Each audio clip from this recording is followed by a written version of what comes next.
So if this is one of your first professional jobs, you may not yet have had the need to send professional emails. A lot of it will look very similar to your personal emails. You can attach documents in the same way, you can change your fonts, you can make it bold, you can change the colour. You can look for people in your address book to make sure you're sending it to the right people. However, when it comes to the content of the email, you might find that that is where you need to really focus some attention and make sure that it sounds professional. Key bits you may not have dealt with before. The To section is your main email address, the person the email is going to.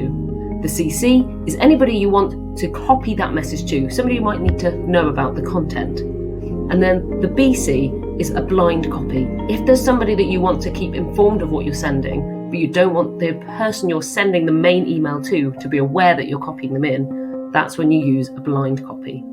The content of the email needs to be formal and very clear and succinct in its purpose. You need to address the person formally, dear such and such, as if you were sending a letter. And you need to be really clear about who you are, so put your name, your address, your contact details at the bottom of the message as well. It's useful to set a signature on your emails, then this will automatically always be on every email you send. So you go to Files in the top left, you click Options, and then it takes you to this page. Once you've clicked on Properties, you have this box turn up. You want to click on the one that says Signatures on the right hand side.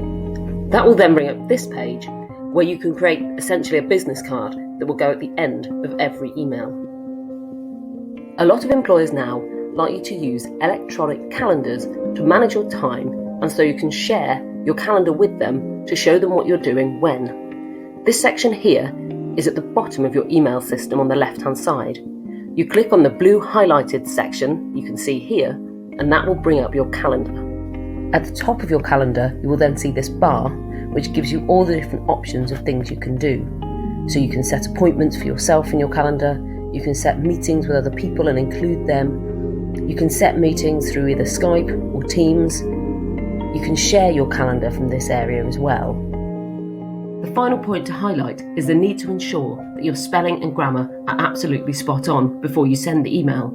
So after you've opened up an email, written it, put in who it's to, click Review on the top tabs and it brings up this box.